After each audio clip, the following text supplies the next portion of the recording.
You ever stop and wonder how a giant 24/7 media organization, like a CNN or a BBC, doesn't just completely fly off the rails?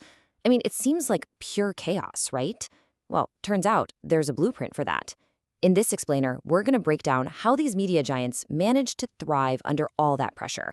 And it really comes down to balancing two big ideas: the machine itself and the people who make it run. Right, it totally looks like chaos. You see all that frantic energy during a breaking news story, and it's hard to imagine there's a plan. But behind all of that, there's a really carefully designed system at play. So, what's the secret? It's this incredible mix of a rock-solid structure and a deep, real-world understanding of, well, what makes people tick. Okay, so to really get this, let's zoom out for a second.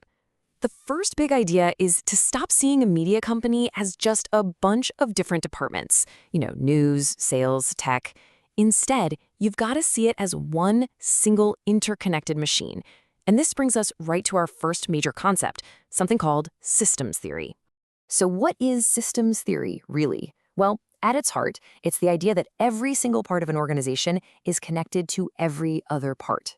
Think about it. The journalists out in the field, the editors back in the newsroom, the engineers in the control booth, they're all basically cogs in the same giant machine. No single piece can do its job all by itself. And the guy who came up with this, Ludwig von Bertalanffy, he really nailed it. He said, it's not about how great any one department is on its own. It's all about how well they all interact. The success of a whole company, the whole shebang, is decided by how strong the connections between those parts are. So how does this system actually work? Well, you can think of it like a continuous loop. First, you've got the input. This is everything coming in: reporters gathering information, new equipment, new hires. Then, the system processes all of that. We're talking editing, fact-checking, production. After that comes the output, which is the final story, the broadcast, the content that you and I see. But it doesn't stop there. The last step is feedback. Audience readings, clicks, social media comments, and that feedback loops right back to the start, influencing the next round of input. Here's a perfect real-world example of this from the Nigerian Television Authority. Imagine this. You've got amazing reporters with a groundbreaking story, but then a single technical transmitter fails. What happens? Everything just stops. Instantly. It doesn't matter how incredible the reporting is. The whole system grinds to a halt. It just goes to show you, when one part fails, it can take everyone else down with it. No department is an island. All right, so we've got the machine, the system. But what powers it? What makes it go? Well, it's people, of course. So now we're going to zoom in, moving from the big picture structure to the actual individuals who make it all happen. The big question is, what really drives them? And to answer that, we're going to turn to a pretty famous idea: Abraham Maslow'S hierarchy of needs. You've probably seen it before. It's usually shown as a pyramid. And the whole point is that it's a way to understand what motivates us humans. You have to build it from the bottom up. You've got to have a solid foundation before you can even think about reaching for the top. And it all starts right at the bottom, with our physiological needs. This is the absolute foundation, the stuff you just can't negotiate on. I mean, think about it. A journalist can't possibly focus on breaking some huge story if they're worried about how they're going to pay for food or rent. If you don't have a fair wage to cover the absolute basics, pretty much nothing else matters. Okay, once that's covered, we move up to the next level: safety needs. And in an industry as kind of volatile as media, job security is a huge motivator. It makes sense, right? When people feel secure in their jobs, they can actually focus on doing great work instead of constantly worrying and looking over their shoulder. Next up is belonging. Look, at the end of the day, we're social animals. We're wired to want to feel like we're part of a team, a tribe. A newsroom that has that real sense of camaraderie, well, that's a newsroom that's going to pull together and collaborate like crazy, especially when the pressure is really on. All right, now we're getting into the higher level stuff: esteem needs. This is all about recognition, getting public praise for a story you wrote, earning the respect of your colleagues, getting that promotion you worked so hard for.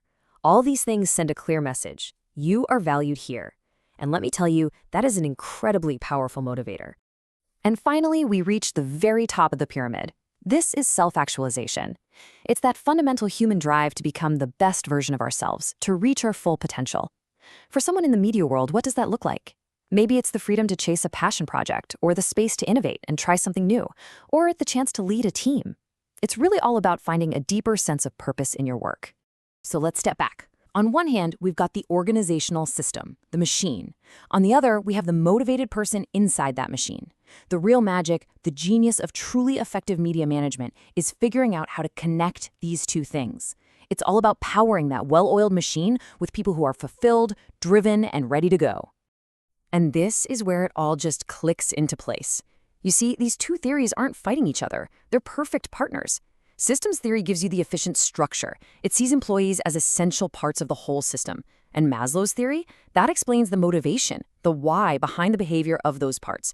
They're really just two sides of the same coin, and you absolutely need both to build a top-tier organization.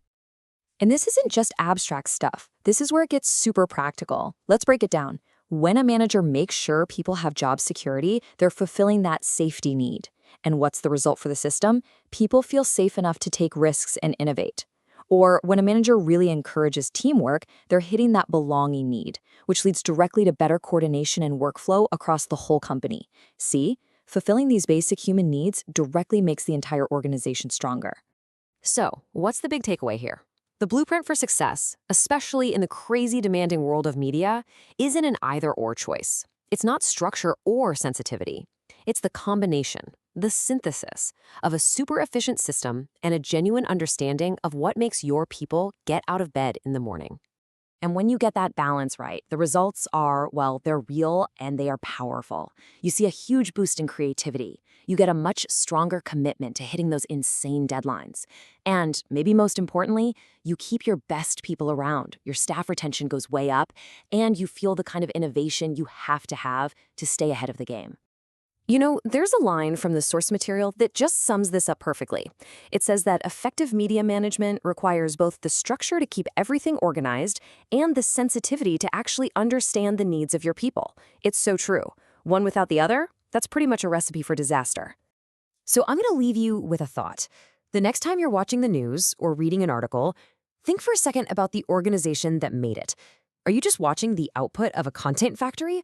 Or is it a place where a smart system and the talented people inside it are both truly valued? The answer to that question, it might just change the way you see everything you consume.